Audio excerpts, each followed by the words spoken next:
الحمدللہ بفضل اللہ ہمارے ان تمام بچوں کا پروگرام مکمل ہوا۔ اب میں خصوصی خطاب کے لیے دعوت دیتا ہوں جناب قاضی و مفتی محمد عامر صاحب قاسمی دامت برکاتہ، ناظم تعلیمات جامعہ علیہ مفتاح علوم بڑی مسجد گجری بازار بلیا سے حضرت والا تشریف لائیں اور اپنے مفید آراء اور مفید مشوروں اور مفید مسائل سے ہم تمام سامعین کو مستفید فرمائیں۔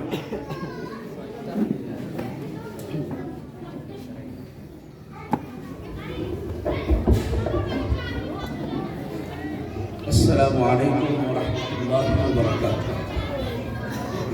نحمده ونصلي على رسوله الكريم اما بعد فأعوذ بالله من الشيطان الرجيم بسم الله الرحمن الرحيم والذين جاهدوا فينا لنهدينهم سبلنا وإن الله لمع المحسنين صدق الله العظيم۔ معزز علماء کرام، مہمانان اعلام، عزیز دوستوں، ساتھیوں اور پیارے بچوں، ہم جس ملک میں رہتے ہیں یہ ملک ایک عظیم ملک ہے اور یہ ملک ایک قدیم ملک ہے۔ یہ ملک ایک تاریخی اور ایک روایتی ملک ہے۔ یہ سارے صفات اس ملک کے ساتھ متصف اس لیے بھی ہیں کہ اس روئے زمین پر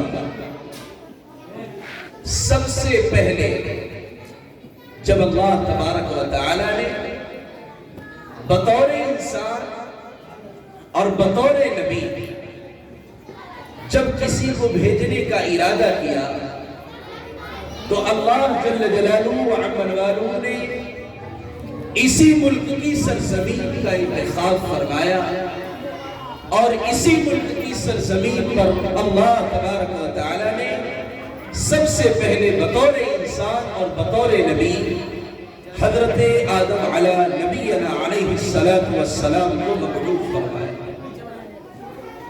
اس لیے ہمارا یہ ملک ایک عظیم ملک ہے، کیونکہ حضرت آدم علی نبینا علیہ السلام قیامت تک کے آنے والے تمام انسانوں کے باپ ہیں۔ قیامت تک کے آنے والے تمام انسان چاہے وہ کسی بھی مذہب اور قوم سے تعلق رکھنے والے ہوں، وہ سب کے سب حضرت آدم علی نبینا علیہ السلام کی اولاد۔ اس لیے ملک عظیم بھی ہے اور قدیم بھی ہے اور تاریخی بھی ہے اور روایتی بھی ہے۔ اس سے آگے بڑھیں کہ اللہ کے نبی جناب محمد رسول اللہ صلی اللہ علیہ وسلم نے اس ملک کے لیے دعا فرمائی ہے اور دعا دی ہے۔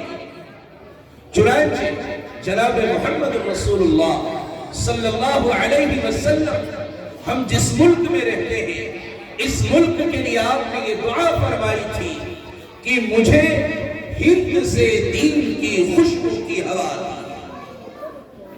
حضور اکرم صلی اللہ علیہ وسلم نے یہ دعا فرمائی ہے کہ مجھے ہند سے دین کی خوشبو کی ہوا آتی ہے۔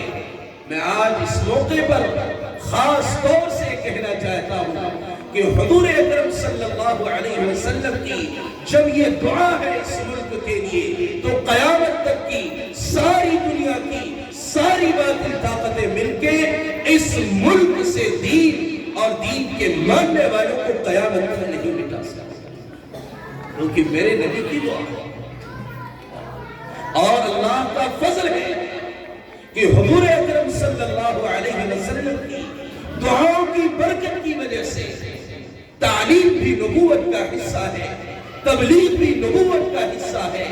اللہ تبارک و تعالی نے آپ صلی اللہ علیہ وسلم کی دعاؤں کی برکت ہی کی وجہ سے علمی مرکز مادر علمی دارالعلوم دیوبند عطا فرمایا اور تبلیغی مرکز نظام الدین بغل والی مسجد عطا فرمائی۔ یہ حضور اکرم صلی اللہ علیہ وسلم کی دعاؤں کی ہی برکت ہے۔ ان دونوں تعلیمی اور تبلیغی مرکزوں آج سارا عالم سیراب ہو. یہ اللہ کے نبی کی دعاؤں کی برکت ہے. آپ اچھے سے اس بات کو سمجھیں. آگے چلیں. عزیز طلبہ، آپ سے میں خاص طور پہ متوجہ ہوں. آپ اس بات کو دھیان سے سنیں اور تاریخ کو اپنے ذہن میں محفوظ رکھیں تاکہ آپ ایک وقار کے ساتھ چلیں اور بڑھیں اور آپ سمجھ لیں کہ یہ ملک ہمارا ہے.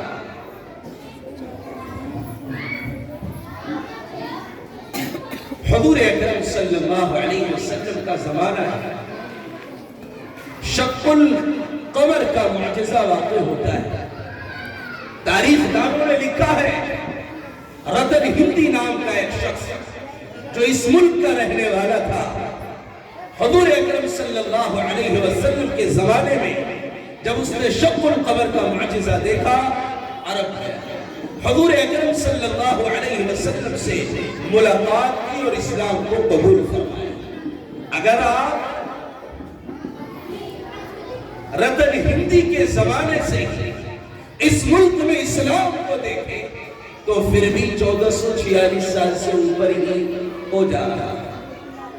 ویسے تو حضرت آدم علیہ نبینا علیہ السلام اس ملک میں آئے ہیں تو پھر اس ملک کی بنیاد کس کی ہے؟ ہر عقل مند آدمی اس کو سمجھ سکتا ہے. بہرحال اس سے آگے بڑھیں. سن 712 عیسوی میں محمد بن قاسم اس ملک میں آتے ہیں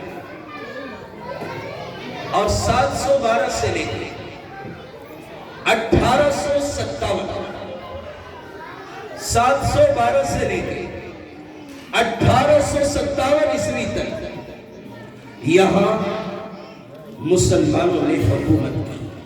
تاریخ کے